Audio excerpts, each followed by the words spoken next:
Hello guys! It's been 4 weeks since nakabili tayo ng very first boomstick natin. Kamusta na kaya ito ngayon? So, ito yung pinakaunang boomstick na nabili namin from Sampaguita Pickleball Store, yung sa Facebook page nila. Ito yung update kung kamusta na ba yung surface nito, yung performance after 4 weeks of use. So, yung surface niya, medyo visible na yung mga dents, mga scratches. Yung Infinigrit, around 98% pa rin to, or 99% hindi halos nagbago yung roughness niya sa gitna. Pero yung edges niya, sa previous review natin, sinabi ko na madami talaga akong mishit nung first ko tong ginamit, kaya madami na talagang dent sa gilid kasi medyo malambot kasi yung edge guard niya sa gilid. Pero yung edge guard niya in general, intact pa rin. Walang issue, walang damage sa kung ano, kundi aesthetic lang sa edge guard na dent at surface. Iko-close up ko na lang para ma-appreciate niya yung kung saan yung mga dents sa surface. Pero overall, very good pa rin yung condition nito after 1 month of use. Kamusta yung feel? Sa ngayon kasi, after 1 month, ginamit na to ni Shine. Tapos siya na yung, official owner nito ngayon. So, yes, siya yung magre-review ng actual feel. Magbibigay lang ako ng opinion ko. Yung pinaka-last kong gamit nito is last week. At yung feel niya, hindi nagbago. Yung pop niya, hindi nagbago. Yung sound niya, nag-deeper, nag-break in yung sound, pero yung feel and pop, parehas pa rin. Yun lang, walang damage, walang deterioration in terms of performance, like power and pop and control. At dahil nga, sabi ko, si Shine na yung official owner nito, yes, bumili tayo ng another boomstick na 1776 from Asia website. So, recap lang. Yung first boomstick natin is from Sampaguita Pickleball Store. Shout out sa mabilis na delivery through LBC Rush. 2 days lang. Then ito, nabili natin sa asia.silkcraft.com. So, official site talaga ito binili. At dumating lang kahapon. So, na-open play na natin ito. Na-test na natin lahat-lahat na unboxing. So, ngayon, bakit nga ba gusto ni Shine ng boomstick? Or dahil akin ito dati, bakit nag-decide kami na siya na yung gagamit or paano niya nagustuhan? yes. Yes. So, paano nagsimula yung paggamit ni Shine sa boomstick? So, background muna. Ito yung previous main ni Shine, yung EPP na Enhanced Turbo. Yung unang gamit ko ng Enhanced Turbo, medyo na-shock ako kasi sobrang poppy niya. And parang pag ganun ko lang, pag-defend ko ng malakas na drive, talagang malakas yung pop niya. So, mataas yung pop, tapos madali siyang i-put away. Power niya. Pero, since ito yung first paddle ko, nag-try talaga ako mag-adjust ng power ko. And then, nag-try din ako mag-drive. Pag nagda-drive ako, tinatry ko maglagay ng effort tsaka power. Kasi nag-try kami magpa-coach ni Gian. Ako, personally. Hindi. Ikaw lang. Ako talaga nagpa-coach. Kasi gusto kong makorek ako sa form. Nakita ng coach na yung sa drive ko, malakas siya kasi lumalabas siya. Since yung paddle ko is powerful tsaka poppy, sabi niya dapat daw yung energy ibigay ko daw is around 70 to 80% or 60. So bahala na daw ako mag-adjust. Make sure lang na tama yung angle. Yan yung struggle ko nung una. Kasi kahit bumabalik siya sa other court, kung mali yung angle ko, lumalabas siya. So, punta tayo sa shape. Kasi ito pala yung Enhanced Turbo na hybrid. Yung EPP na hybrid, medyo unconventional kasi siya. Mahaba masyado yung handle, tsaka medyo short yung body. In comparison sa boomstick, ayan yung comparison nila. Sa shape naman, okay siya at first. Hindi siya nagbabother sa akin. Pero lately, or later na ng paggamit ko nito, nami-miss-hit ko siya. Sa throat? Oo. Throat area?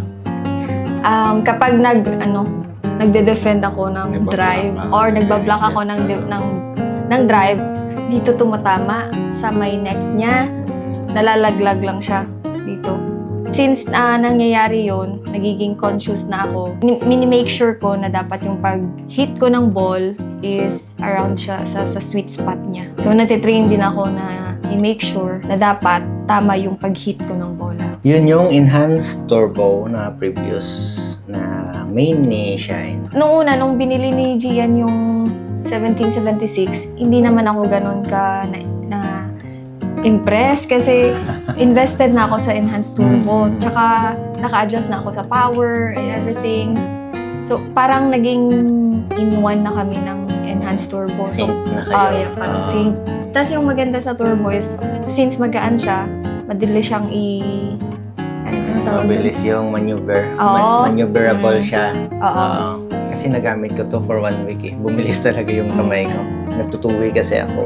Masyadong mahaba yung handle nito, malayo. Para ganyan. So, pag nilalagay ko yung kamay ko, wala akong isang daliri dyan. So, medyo awkward sa akin. Kamusta naman sa'yo? Kasi alam ko nag-aaral ka na rin ng tuwi. Okay lang. So nung una, nung paggamit ko ng turbo, yung backhand ko always Single lang, single hand lang. Pero na-realize ko na mas stable yung solid tuwi. yung Oo. Pag may emergency na backhand, magagamit mo talaga yung backhand na tuwi. Nagagamit ko na siya ngayon. Okay naman siya. Naka-adjust ako na ganito yung handle ko ng tuwi. Hindi ganito. Walang isang daliri. So, yung reason kung bakit nag-change ako sa 1776 is Bagay siya sa'yo. Una-una yung aesthetic na gandahan siya. nung una, kasi pinicturean ako ni Gian, maganda siya tingnan sa akin. Pa-flash natin yung mga picture dyan. Pero nung una, nung binili to ni Gian, hindi talaga ako ganun ka-interested. Kasi ayoko mag-adjust ulit ng paddle. Totoo. Mag-adjust ka every new paddle. Bilis. Tapos, na-try ko din to siya gamitin sa kitchen drills. Nung ginamit ko siya, okay lang naman. Hindi pa ako na-impress noon. Pero tinry ko siya sa isang open play. 2 weeks ago na pala. 2 weeks ago. First time ko i-open play yon. Yung kalaban ko kasi si Gian, tsaka yung friend. Yung friend niya. First time ko to siya magamit. So, akala ko, need ko siya mag-exert talaga ng effort dito. Pero na-realize ko, parang same siya kay Enhanced Turbo. Yes. Na may power, konti lang yung effort na ibibigay ko. Around 70 to 80 din. Same lang kay Turbo yung effort na binibigay ko. Pero yung nagustuhan ko dito is napaka-stable. Stable when it comes to blocking, defending, and pag may mas-smash, na ibabalik ko siya. Pero parang ganito lang. Yun yung na-appreciate ko sa 1776. Tsaka yung sa volley and dinking. Yung sa dinking, stable yung dink ko. Sa volley, kasi ganyan. Yung na-realize ko sa 1776 compared sa Enhanced Turbo, pag may nag-drive na opponent, tsaka blinak ko, pag ganito ko lang, napaka-stable niya. Hindi ganun kataas yung balik niya. May power na nagbalik, pero hindi ganun kataas. So, parang, ganda Safe na. pa rin yung balik. Safe yung balik. Hindi siya killable. hindi siya killable, hindi siya smashable. Sa turbo kasi, pag nagbali ako, minsan mataas siya kasi hindi ko nakokontrol yung speed and power ko. So, since puppy siya, Tsaka mabilis siya masyado sa kamay. tataas talaga. Pero ito, kahit ganun ko, straight lang talaga siya. Basta tama lang yung angle ng paddle ko. Na-surprise din ako sa sarili ko. Hala, ang ganda ng balik ko. Yung black nito parang counter tignan eh. Tsaka straight lang siya sa net. So, mahirap din siya ibalik sa akin. Pag-defend ng smash. Nagulat talaga ako kasi ginanito ko lang. Like, ganito lang talaga. Bumalik siya sa sa other side ng court, tas dun lang sa kitchen banda. So, Na-amaze ka lang. oo, na-amaze lang ako kasi less effort. Ah. Pero dapat tama yung angle ko ng paddle. Kasi usual block niya dito, pag block niya ng mahirap na smash, kumbaga, nababalik niya pero minsan ang taas, minsan sa neto, unstable siya sa block. Dito parang magic lang. First time niya gamitin pero ang ganda ng reset niya. Pero after ng first game na yun, ang open play, nagamit ko ito. Sabi ko, ala, ang ganda. Ala, namin ang 1776. Na-realize mo na ganun Oo. talaga yung play niya, nag-iba talaga yung gameplay.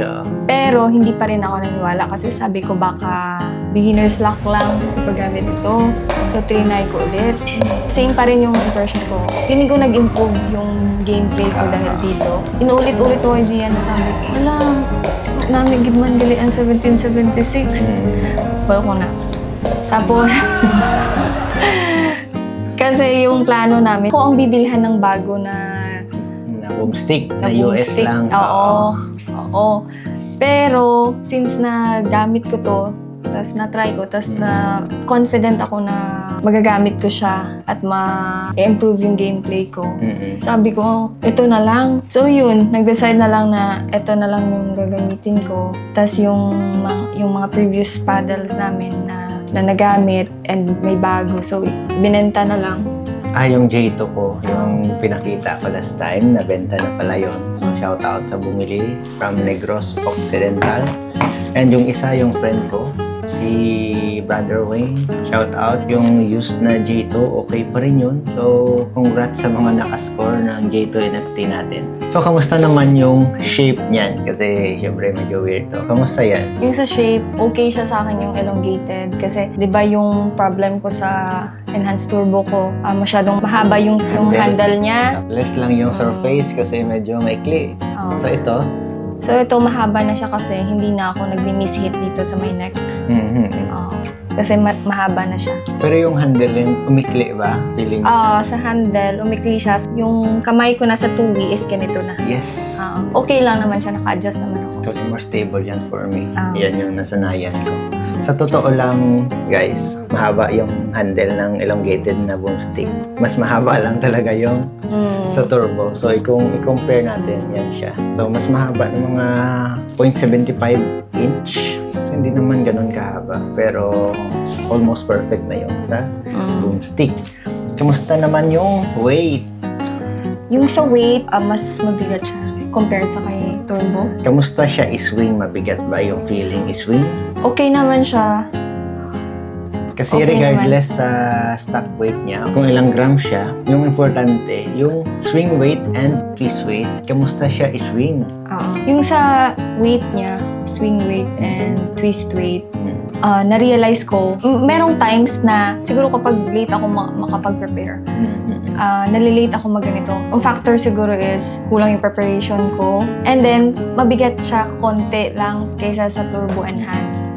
So, magiging honest ako kasi yun yung na-experience ko na minsan, during the game, late ako ng ganun. Siguro naman sa hand position ko. And Preparation. on preparation. Yung twist weight kasi yung kapag nag-off-center yung hit, nagtitwist, mag-unstable siya sa kamay mo. Kamusta naman yung ganun? Meron bang Tama twisting? Yung sa paddle twist, yung ganito. Yung kapag natamaan sa gilid, nafe-feel mo na okay. nagtitwist siya. Tapos Ito, pag saan-saan lumilipad yung ball. okay. Pag nagbablock ako, sa ganito, stable talaga siya. Hindi ko nafe-feel na gumaganon. Wala. Hindi gumagalaw. Maramdaman talaga na vibrations. Unlike sa turbo, unlike sa turbo, pag naganyan ako, nagsishake pa yung ganun ko. Parang hindi siya stable. Stable naman siya. Hindi lang comparable dito. Oo. Sobrang stable lang talaga dito dahil lang siguro sa 7.5 na MOI weight. Ito yung na-surprise ako kasi pag ganun ko, parang protected ako. Yes. Protected. Agreed. And parang may wall na hindi nila malulusutan. Another reason is, nung na-try ko gamitin to, feel ko confident ako na magiging maganda yung game ko. Made-defend ko yung ball pag may nag-drive or nag-volley. Unlike sa turbo, may kaba na ako. na baka ma-miss-hit ko, hindi ko ma-defend yung drive, yung ball. Yun yung feel ko after ko makagamit na to. Kumbaga yung confidence level mo nag-shoot up, Oo. bigla lang nag-shoot up. Oo. Doesn't mean na pangit na paddle to. Oo. Magandang paddle po ito. Nagamit ko to ng so many times na rin. Mm. Pero yung confidence level talaga ng boomstick. Parang nag-increase talaga yung confidence Ito level yung ko. sa babae na perspective kasi yung impression ko dati, yung narinig nyo sa previous video, ngayon naman at least nalaman natin na for women, meron na kayong representative, although hindi lahat makaka-adjust or makaka-adapt sa ganitong paddle. So at least may idea kayo. Kung babae kayo at interested kayo or tinitignan nyo na sa market yung boomstick or balak nyo mag-upgrade into something better na paddle. Pero disclaimer lang din po, lahat ng sinasabi ko is lahat yun is based on my experience, based on what I feel sa 1776. Yes. And gusto ko din sabihin na I'm the type of player na hindi malakas. Hindi power player or Hindi ako banger.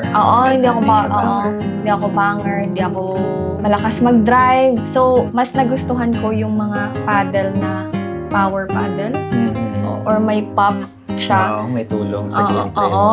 Kasi nagko-complement kami since poppy yung paddle tas less yung power ko. So, na-offset. Yung gameplay kasi ni siya high percentage shot na babalik lang yung bola. Most of the time, hindi lang siya pop-up. Basta mabalik lang siya. Sure lang na tatawid sa kabila. So, yung complement ni boomstick, lumakas yung controlled na pagbalik sa kabila. High percentage shot siya, pero may power na nadagdag. Yun yung complement ni boomstick. Pag naglagay ako ng effort at saka energy, sumasakit yung dito ko. Yes. Kasi gaganon talaga ako. So sa mga babae na medyo gusto ng chill lang pero naghanap na kunting power din na medyo dangerous or threat din yung shot minsan kasi may power na hindi niya na-realize na ang bilis na ng drive niya ngayon. Kasi ako nakatingin ako minsan sa gilid, siya ganun lang, pak, simple lang pero kung titignan mo, powerful na yung drive niya, mabilis na talaga, nagdidip rin yung spin niya, hindi niya yun ma-realize, syempre ginagawa niya lang yung same sa dati, controlled lang, yung angles lang, pasok lang, pero yung power niya lumakas talaga ngayon.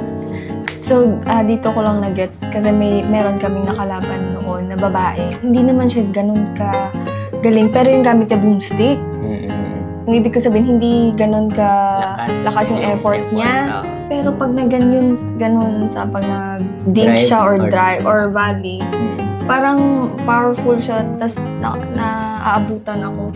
Kaya nagugulat ka. Kahit malayo ako. Pero nung nakita ko, maliit lang naman yung effort niya. So sabi ko, yun, may tulong talaga yung paddle. Comparison sa J2 niya. Na-try din ako sa J2 niya. J2 NFT. Yung power niya is from swing. Kung malakas yung swing mo, malakas din yung bigay ng J2. Pero hindi siya poppy. Pero yung block mo, i-absorb niya lang talaga yung hindi siya poppy, pero power paddle. So yun, trinay ko yun.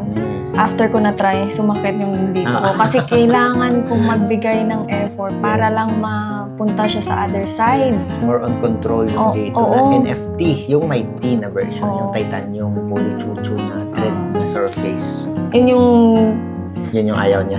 Ayaw ko na. Titanium. Kasi bakit ako magpapahirap kung meron naman. Kamusta yung serve and drive mo? Lumakas ba? Or parehas lang dito? Sa serve and drive, same rin, pero yun nga, mas more confident ako dito. Totoo. Yung drive niya, yung napansin ko lang, compare dito, almost the same lang kung lakasan niya. Ito malakas, pero alam mong ganun yung stable yung direction. Ito kasi, hindi siya sure. Minsan tataas, minsan lalabas, minsan net. Ito, same talaga as in, konti lang yung almost wala na siyang error sa drive dito. Tsaka napansin ko yung hybrid na drop niya. Yung drive, pero magdidip bigla sa kitchen. Ang ganda ng drop niya dito. Yung sa drive, Kasi yung sa enhanced turbo, nag-miss-hit din ako. Oo. Pag na-drive ako, dito siya Sa neck, sa neck. tumatama. Oo. Pero dito, hindi na. Oo. Since mahaba na dito. Tsaka, meron pala tong weights, guys. Grabe. Pero siguro ito din minsan yung na-feel ko, baka parang may bigat. Oo. So, pero yung sabi ni Gia, nagpapastable kasi daw dito sa blocking. Yung boomstick kasi, guys, ano lang to eh. Ito yung sweet spot talaga. Dito sa neck, medyo 60 to 80% na lang to ng pop or power niya. Kaya nilagyan namin dito ng 3 grams, 3 grams. Almost even na yung sweet spot dito sa baba. Yung sound niya rin gumanda, naging deeper. Tsaka hindi naman siya nagreklamo. First time ko kasing nilagay yan, hindi ko sinabi sa kanya yung weights kasi baka magreklamo siya. Nilagyan ko na naman ng weights. After the game, sabi ko, may reklamo ka ba sa paddle mo? Wala daw, wala. So, doon natin sinabi sa kanya na nilagyan ko na ng weights. So, okay naman sa kanya. Ayaw na naman ipatanggal. Pero one of these days, baka itry niya na walang weights kasi hindi niya pa na-try sa game talaga na walang weights. So, yung weights kasi, syempre, i-experiment mo talaga yan para makuha mo yung perfect na setup. Nagagalit kasi ako pag chini-change niya yung weights, same sa enhanced turbo. Pag may nalagay na siya na weights, then nagustuhan ko na siya. Tapos change niya, nag-iiba yung play ko. So, Yes, nagagalit yes. ako. Malaking factor yung weights, guys, sa paddle natin. So, itong weights, hindi to para kay Shine, para to sa akin, no? 5 grams, 5 grams. Yung sa kanya, 3 grams, 3 grams. Tapos dito sa may lower to middle part. So, kung ako yung gagamit, syempre, iba naman yung weight setup. Wala pa tayo sa dinking. Kamusta yung dinking mo pala? Parang ganda ng dink, yung cross-court dink mo dito, yung nakita ko sa games mo. Oo. Mas stable siya dito. Pero, nag-adjust ako. Kasi yung first ko na ganito, hindi siya lumagpas. So, sabi ko, wala, kulang yung effort ko. So, sa next, in-adjust ko talaga. Pero sa dink and placement, okay siya. Mas naging confident ako. Same feeling pa rin. Pero di ba yung serve mo ngayon, parang nakakontrol mo na yung Ay, direction? oo. Oo. Yung sa serve, oo, ginawan. Yung sa serve, nako-control ko na yung placement kung saan ko siya gusto ilagay. So, saan mo usually nilalagay? Pag nasa right ako nagsa-serve, papuntang left, nilalagay ko talaga sa gilid. Yung pinaka-wide. Oo, na mahirapan siyang iabot. Kung dito sa left, Kung sa left ako, nilalagay ko sa backhand ng kalaban. So, parang, parang, pwede siya may na. power na ako sa serve. Nagiging weapon na yung serve weapon niya na. kahit papaano. Oo. Kasi hindi naman ganun kalakas yung serve ko. Pero na-realize ko, sa placement pala, pwede. Yes, agree. Nakatulong yung 1776. Wow. Wow. Sponsor, please. Charlie. Ay, abaw. Joke lang. Joke sponsor. So final thoughts. Kamusta yung paddle? So, yung overall impression ko dito, mas naging confident ako sa game. I feel protected. Na kahit malakas yung kalaban, banger siya, kaya ko siyang i-block. Wala nang takot. Oo. Yan yung, parang walang takot. Wala nang takot sa banger. Oo, yan yung na-feel ko pag ito yung gamit ko. Feeling mo, yan na ba yung magiging main forever mo? As of now? Yes. Ito yung itatry ko i-workout ulit. Same sa pag-workout ko sa enhanced turbo. I-try ko siyang aralin, i-adjust up to the point na magsisync kami. As of now, may namimiss ka ba sa dati mong paddle na hindi mo nakita dito?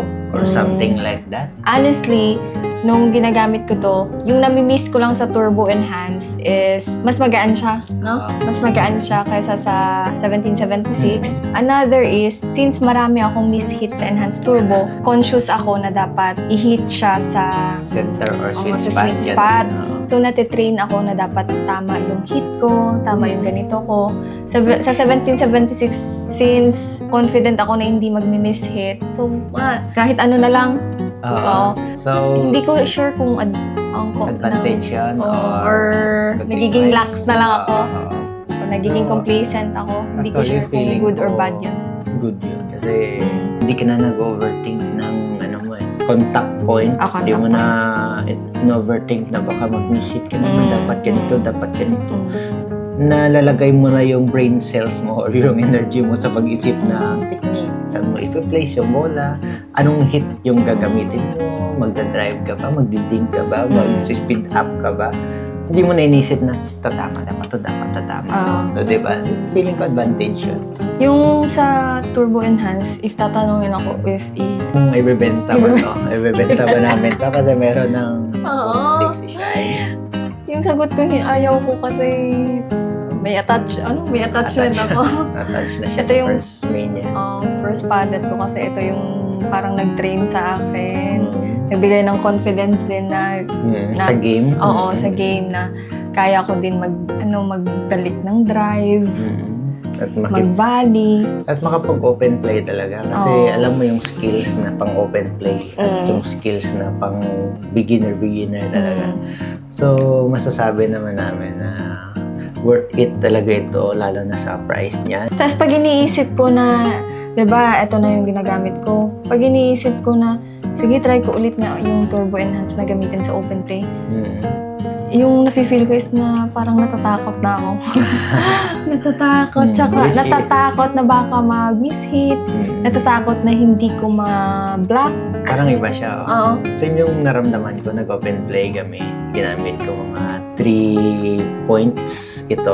Then, hiningi ko sa kanya yung boomstick kasi parang serious mode kasi yun eh. Para ito talaga yung weapon of choice namin sa ngayon. Ay, yung kay Gian, kasi nakita ko talaga siya, yung gameplay niya sa 1776.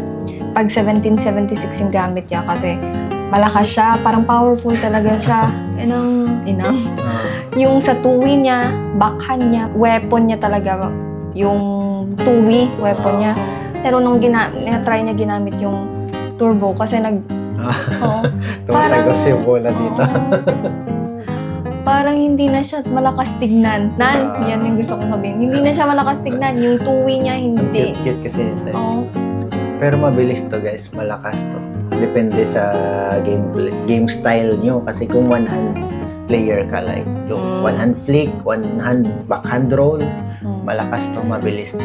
Kay si Gian, nung gumagamit ng 1776, yung tingin ko sa kanya parang ang laki ng wall niya na hindi lulusot yung bola.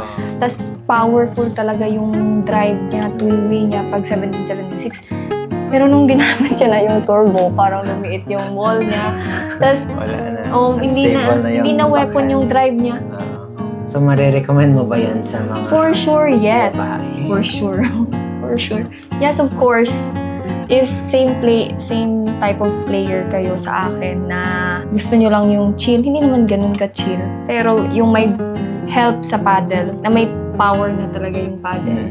Tapos ikaw, hindi ganun kalakas yung drive. Ayaw mo nang exert talaga ng effort. Super swing. Oo. Hindi kalaki yung swing. Oo. Tapos kahit konting effort lang, nababalik niya. Basta tama lang yung angle. So, okay talaga to sa inyo. Pero it doesn't mean na maganda yung paddle nyo, maganda na yung game nyo. Need nyo pa rin talaga kasi baka isipin nila, pag ganito na yung paddle, magaling na talaga.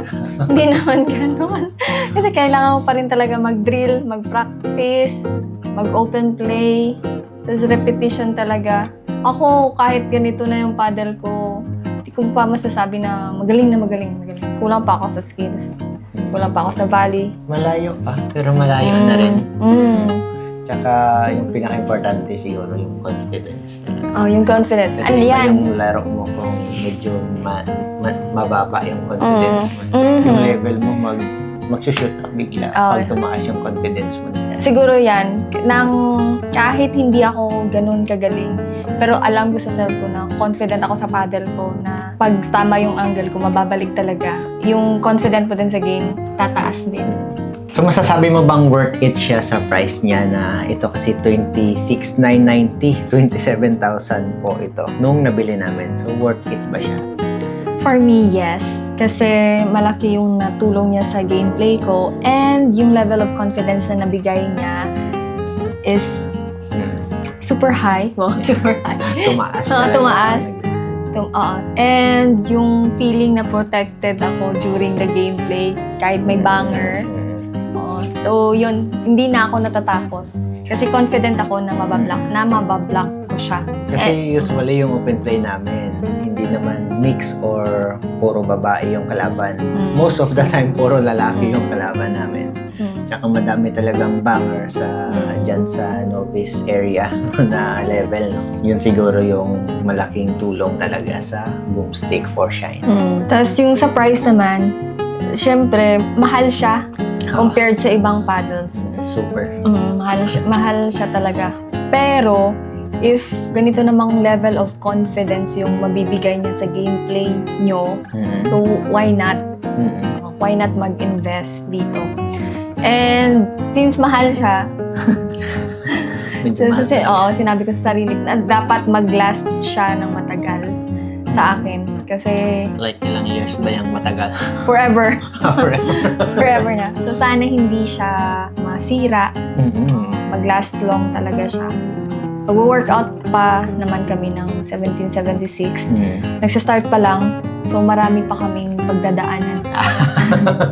So napansin ko lang, no, yung tawag niya dito is 1776. Oh, Yung colorway. ano Ayaw niya dapat? ng boomstick. So pinupuna ko na yan, matagal na boomstick. Kasi pag boomstick, lahat boomstick. Ito specific na 1776. Feeling ko papangalanan mo yan eh. 76. Soon. So i-update na lang namin yung pangalan. Baka may masasuggest kayong pangalan, i-comment nyo na lang dyan sa baba. Maliban sa 1776. So yun lang. Yes. Bye! Thanks for listening. And I hope may nakuha kayo sa impressions ko sa 1776. Yes.